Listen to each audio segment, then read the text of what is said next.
Alors, Caroline Blocher, vous êtes au départ pharmacien. Votre rôle était certes de vendre des médicaments, mais aussi d'expliquer aux clients. Est-ce que les pharmaciens ne sont pas un peu responsables du fait que les malades ne prennent pas bien leur traitement? Vous allez dire, j'attaque les pharmaciens, là.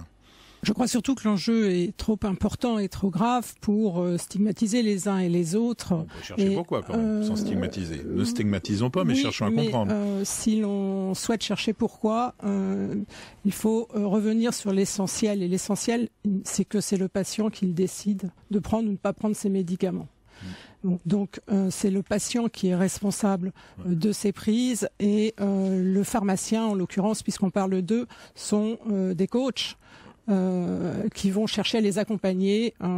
Philippe Amouyel, vous vouliez intervenir? Oui, parce que certes, le patient est responsable, mais il est responsable de quelque chose qu'il connaît. S'il a une ordonnance trop compliquée, s'il a une ordonnance mal écrite, si par exemple son médecin lui a pas pris le temps de lui expliquer... Le pharmacien aussi. Voilà. Si lui a pas parlé des effets secondaires qui peuvent apparaître, s'il n'a pas préparé, il y a quand même une part d'apprentissage et de connaissance du patient. Oui, je suis d'accord. Juste pour rebondir sur ce que vous dites, bien évidemment, mais remettons les choses dans le bon ordre. Cela signifie très clairement que le pharmacien et le médecin, d'ailleurs, peuvent contribuer à améliorer l'observance ou la prise des médicaments en accompagnant les patients, parce que on peut revenir sur le sujet, il est fort intéressant.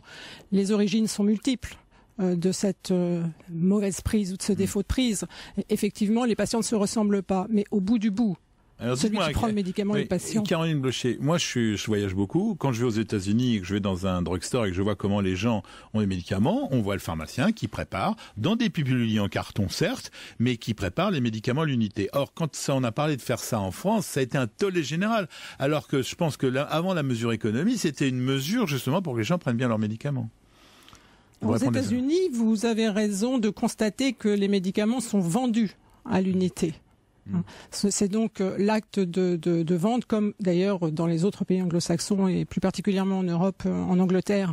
Les médicaments sont vendus comprimé par comprimé, alors qu'en France, nous continuons à vendre des boîtes, quoique là aussi nous évoluons, puisque vous savez qu'une étude est en cours. Non, mais vous bottez un peu en touche. C'était une bonne ou une mauvaise idée que de donner aux pharmaciens le rôle de ranger les médicaments dans un pilulier, parce qu'on va arriver à votre pilulier. Mais c'est une très bonne idée, puisqu'on est en France en études et en expérimentation, à la fois sur la vente à l'unité et sur la mise en pilulier. Philippe Amouyel, est-ce que l'observance est meilleure dans les pays anglo-saxons ou pas? Le problème, c'est qu'on la mesure assez peu, et les chiffres que j'ai donnés pour l'hypertension, ils sont vrais en Europe et en France et aux États-Unis. Alors vous, Caroline Blocher, vous arrivez avec un pilulier connecté, parce qu'il faut bien vous ramener dans le thème de l'émission. C'est quoi le principe de votre pilulier? Le principe du pilulier connecté, c'est tout simplement sur la base d'un pilulier simple. Le pilulier, c'est une boîte dans laquelle on range jour par jour. Un pilulier, c'est comme un calendrier de l'Avent. Ouais. Le truc de Noël, on est en plein dedans là. On est en plein dedans. Donc vous imaginez un calendrier de l'Avent, à la place des chocolats, vous mettez des médicaments. Et cela s'appelle une recharge. Et lorsque vous mettez cette recharge dans un objet qui s'appelle un boîtier électronique, vous rendez la recharge intelligente. Pourquoi docteur? 13h, 14h sur Europe 1. Caroline Blocher, pharmacien, va nous expliquer le pilulier connecté. Philippe Amouyel est épidémiologiste et va nous expliquer pourquoi c'est important. Et Cédric Huchking, lui, est un fondateur de Wheezing, la société qui vend les produits. Tout le monde est content. Nous sommes en pleine connexion donc de votre pilulier pour vous aider à mieux comprendre vos médicaments, ce qui semble être loin d'être la règle. Ça va ressembler à quoi votre pilulier? Parce que là, vous l'avez amené, mais vous pouvez nous le décrire un petit peu? Oui, c'est donc une recharge à médicaments pour une semaine, donc avec 28 compartiments. Le patient va donc... Pour une semaine avec 28 compartiments? Oui, 28 compartiments, 7 jours et 4 moments de prise. Ah d'accord, vous m'avez fait peur, parce que j'ai cru que vous faisiez la semaine de 30 jours. Donc 7 compartiments avec 4 prises, parce que c'est matin, midi, 16h et soir. Matin, midi, soir, couché, du lundi au dimanche. Donc je le décris pour nos auditeurs, ça ressemble à une page dans laquelle il y a des petits blisters. Voilà. Bon, c'est très simple et c'est pas compliqué. Je vois pas en quoi c'est connecté ça. Cette recharge. Ah bon. C'est une recharge. C'est la recharge du pilulier. Cette recharge vient s'intégrer dans un objet connecté. La recharge ainsi devient intelligente et se transforme en pilulier connecté. C'est le concept plus connu de la machine à café et de la capsule. Ouais, je vous souhaite le même succès, ça y a pas de problème. Mais dites-moi, vous vendez quoi? Vous vendez la machine qui ressemble grosso modo à un cahier, un petit cahier, un peu, ou un livre, un petit livre, dans lequel vous allez insérer votre pilulier. Le pilulier, qui va préparer son contenu? C'est le pharmacien ou c'est le patient? Alors la recharge est préparée par le pharmacien d'officine, comme vous le disiez tout à l'heure. Voilà. Mais dites-moi, vous êtes accueillis comment par vos confrères? Parce qu'ils avaient pas l'air d'être trop branchés par le truc quand même. Nous sommes très bien accueillis à la fois par les pharmaciens et par les médecins. Les médecins, j'en suis sûr. Eux, ça leur demande pas de boulot de dire ça, mais c'est plutôt que le pharmacien qui va payer l'acte de faire les recharges. Le patient, pour l'instant, alors il y a plusieurs questions dans la vôtre. Oui. La première, donc le financement, c'est une prise en charge par le patient, avec un tarif qui est d'ores et déjà arrêté. Vous savez combien, que par exemple? Alors la machine, recharge en elle-même. Non, la machine. J'achète la machine. La machine, donc le boîtier électronique coûte 289 €. D'accord. Lorsque vous l'achetez, je dirais simplement comme un produit. Aujourd'hui, les recharges sont d'ores et déjà préparées par le pharmacien. Ça existe déjà en officine et le pharmacien facture 4 € par semaine la recharge préparée, donc prête à consommer. Donc en fait, pour le patient, il n'y a plus qu'à intégrer la recharge préparée par le pharmacien dans le boîtier et avoir un objet de la vie courante qui est prêt à l'utilisation. Alors c'est vraiment un objet formidable quand vous le décrivez comme ça. Faut être bac plus 12 pour s'en servir, ou il suffit juste d'ouvrir là comme les chocolats de Noël? Il faut être acceptant. Acceptant, j'aime bien le terme, oui. C'est-à-dire qu'il faut avoir envie de se soigner, quoi. Exactement. Ouais. Et on rebondit sur ce que vous disiez tout à l'heure, sur les profils de patients et les sociotypes, car nos amis les Américains, je ne sais pas si vous l'avez vu, ont commencé à classifier et organiser les patients sur des sociostyles par rapport à la prise des médicaments. Et entre le patient distrait qui oublie, le patient rebelle qui conteste et le patient docile qui applique, nous voyons bien que c'est l'acceptance qui va permettre l'utilisation de ces produits de la vie courante. Philippe Amouyel. Oui, ces histoires sociotypes sont vraiment importantes parce qu'on voit des comportements. Par exemple, avant sa consultation, généralement, on pense plus souvent prendre ses médicaments. En fin de semaine et sur le week-end, on oublie plus souvent ses médicaments.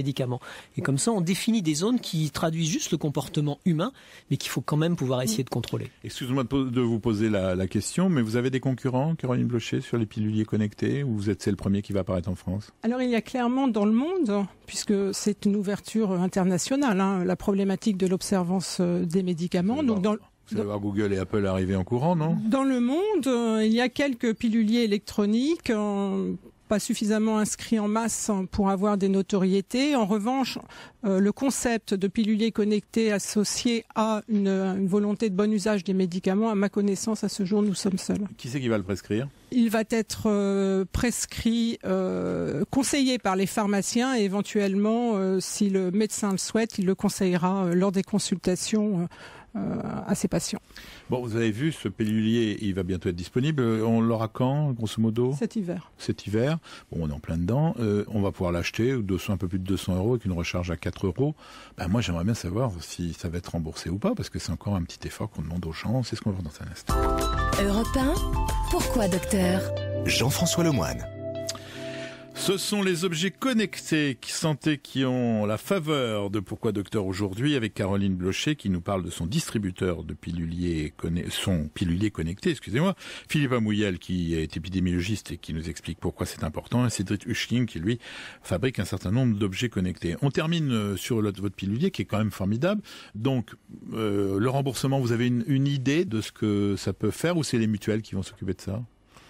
Non, il sera remboursé dès lors qu'il sera massivement utilisé et qu'on démontrera le rapport bénéfice-risque de ce produit. C'est-à-dire, vous faites des études en ce moment là-dessus, ou c'est des gens comme Philippe Amouyel qui sont de santé publique qui vont se charger de faire ces choses-là? Il sourit. Oui, alors on a fait et on continue à faire des études. On a fait 19 études scientifiques publiées au cours des 5 dernières années pour démontrer déjà l'importance du pilulier pour améliorer l'observance.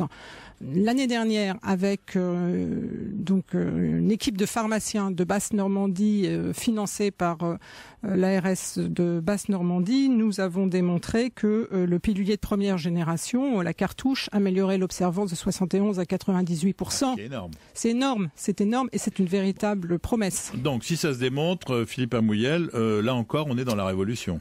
Oui, complètement. C'est-à-dire qu'on a ces petits outils qui nous facilitent la vie, qui nous permettent de faire des progrès en matière de santé. Alors on va arriver un petit peu, parce que c'est le moment où on peut avoir des souhaits. Si je vous demande ce que vous avez tous les trois dans votre hôte pour 2016, Caroline, vous, votre pilulier va sortir, ça suffit à votre bonheur. Pas du tout. Nous enchaînons très vite avec ce que l'on appelle la cup connectée, qui est en fait comme une souris d'ordinateur qui creuse et qui aura pour objectif de sécuriser la prise pour les patients malvoyants. Ah ben voilà, oui, effectivement. Vous êtes vraiment dans le créneau du médicament, ce qui est formidable, hein, parce que comme... Oui, nous sommes dans le créneau médicament. Non, quand vous avez dit la cup connectée, je me dis ça y est, mon verre de vin va être connecté, je vais savoir ce que j'ai bu. Non, ça n'a rien à voir. Hein. Non, on reste dans le médicament parce que l'objectif est clairement d'améliorer la qualité de la prise. Nous avons vu qu'on en avait vraiment besoin dans ce pays et ailleurs, et aussi d'améliorer le bon usage.